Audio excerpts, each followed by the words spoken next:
One more quarterback to discuss, and this wasn't the team talking about him. This is the quarterback talking about a circumstance, and specifically a report that he refused to be the backup Week 17 at Seattle. Here's Kenny Pickett refuting the notion that he refused to be number 2 to Mason Rudolph.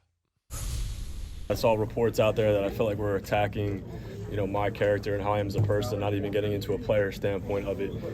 There was no talk of me being a backup quarterback this week in terms of being a 2. If I was healthy enough to play and the trainers and coaches felt like I would look good enough to play, I was going to start and play. If they believed that I was not, which they believed I was not going to dress and suit up for the game. So whoever reported that, I don't know where it started.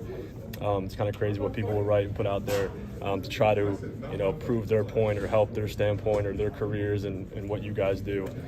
But disappointing to see that without any proof or basis of it. So this week I'm now the 2. They feel good 4 weeks out of the surgery for me to dress and be the 2. So I will be the 2 and do what I have to do to be ready to go for Baltimore. So if there's any other questions about that, I feel like I answered it pretty good there. If there's anything else, is there any Baltimore questions that we get on the Baltimore?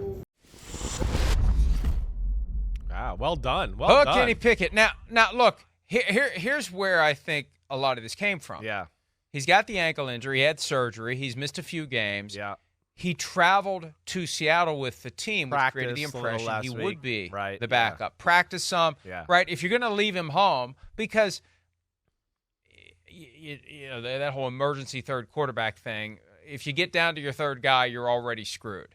And if he's not healthy enough to play, you don't take him to Seattle. If he's healthy enough to play, you take him to Seattle. Okay, he was healthy enough to go to Seattle. We would have left him at home if we thought he couldn't play. Why isn't he the backup to Mason Rudolph? So I can understand where the questions come from, but rumors, reports, whatever, he was willing to stand there and say it wasn't true. But, the bottom line here is he's kind of been low-key benched by the Steelers for Mason Rudolph. Right. We saw what Mike Tomlin said earlier in the week. They're playing the hot hand here. That's not a good sign for the guy that was a first-round pick who was supposed to become the next franchise quarterback in Pittsburgh. So far, he isn't, and everything's pointing to them looking elsewhere and considering their options after the season to potentially replace Kenny Pickett. Yeah, no, I mean, I think that's going to be a big-time conversation there in Pittsburgh this year. It certainly would not be shocked for them to go out and get a free agent quarterback or – even in the drafting a quarterback, but I think free agency is where I would look at it, right? We threw around the idea of Russell Wilson in Pittsburgh next year, and there's some other names to go around too. They can't be happy with the way Kenny Pickett has played through his first 2 years. Not that they're disappointed, right? I don't think you look at it and go, oh, it's horrible, but I don't think you're certainly sitting there going, oh, it's great, right? It's one of those where you go, it's the 20th pick of the draft. We expected a little bit more out of this guy. Now, as far as this report and everything that happened here and him not wanting to be the number 2, I have no inside info there. I do know enough people that know Kenny Pickett and him being a Jersey guy to know that's not really in his character. He's been a team guy his whole life. There's nothing that's ever shown that he's been oh, no, I'm not going to do that, me guy. So I had a hard time believing that right off the bat when I saw that. And good for him to come out and make that kind of move. But, yeah, they're riding the hot hand. They should ride the hot hand. I mean, Mason Rudolph, he's gotten fortunate. He's played the 2 worst defenses in football, really, in Seattle and Cincinnati, sure. But there's things he brings to the table. He's big. He stands in the pocket longer than Trubisky and Pickett, and he's willing to be a little more patient for things to develop downfield. That, to me, when I watch Rudolph the last 2 weeks, would be the thing that jumps out, where – maybe Pickett or Trubisky, they look deep, but they go, oh, well, it's not going to be open. Let me just check it down. Rudolph will pat the ball in extra time and go, let me just make sure, right? And he's thrown the ball down the field a few of those times when he patted an extra time or two. The other thing, because he's patient and letting it develop down the field, when he does check it down, the defense is way back, and now there's more room underneath for the guy to run, and the checkdowns become more successful too. But you see here with the highlights, he certainly hasn't been shy about trying to push the ball down the football field. And, on the surface, people will say, hey, the Steelers a long time ago gave Terry Bradshaw plenty of opportunities to grow into the guy. 2 years isn't fair to Kenny Pickett. And this goes back to what we were talking about earlier. You build the team around the guy, and the guy eventually grows into it.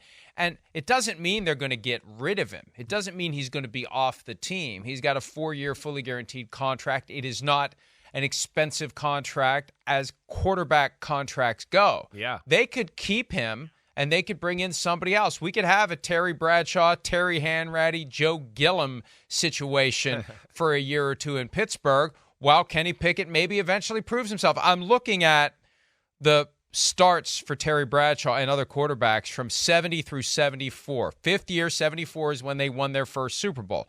Bradshaw started 8 games as a rookie. Terry Hanratty started 6. Bradshaw had 13 in 71. Hanratty started 1. In 72, Bradshaw started all of them. That was the Immaculate Reception year. Right. 73, Bradshaw 9, Hanratty 4, Joe Gilliam 1. 74, Bradshaw 7, Joe Gilliam 6, Terry Hanratty 1. And I don't remember how it all went, the ebbs and flows that resulted in Bradshaw being the guy when the playoffs rolled around.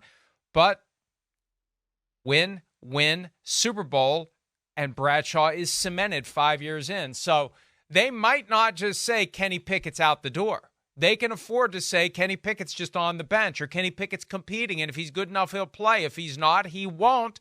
And that's just the way it goes at every position on a team. We're not going to deify the quarterback. Quarterback, running back, receiver, whatever, you earn your reps. And if you're not earning your reps, somebody else will. Yeah, no, that's right. That's right. And it's not, to be fair to Kenny Pickett, like we talked about with the other guys, right? It's been a tough situation. Their offense has not been good. I don't care who's at quarterback or whatever. There's not that much there to be had. They couldn't run the ball really for the majority of Kenny Pickett's starts. We know that. The offense had issues being creative, getting people open in the pass game. It's been through, everything as far as their offense. Now, they've come together here a little as of late after firing the OC. It's still not groundbreaking, and I think, again, the defenses they played have helped this offense look a little better than it actually is. But at the end of the day, I think Pittsburgh's going to be definitely heavily evaluating their options. They're going to try to improve their football team. I think, hey, there's things you like about Kenny Pickett, but like we have discussed a few times over the last few weeks, I think he's one of those guys that they look at and go, hey, we like him, he's good, but, right, like, is there anything special he does? And to me, that's always something that irks a coaching staff or an organization, right? Hey, we'd like one thing to be able to hang on to be he's special at that, right? And that I think we're still searching for with Kenny Pickett. And maybe the thing he needs is really a great offensive coordinator to show he can really execute a high-level offense. I don't know. But he certainly hasn't showed us that elite level of ability yet in his young career. I had a flash in my brain as you were saying that of a meeting room with the coaching staff in there. Who's his advocate? Who's the one who's going to press the button and show the play? Look at this. See this? This is why I'm standing on the table for this guy.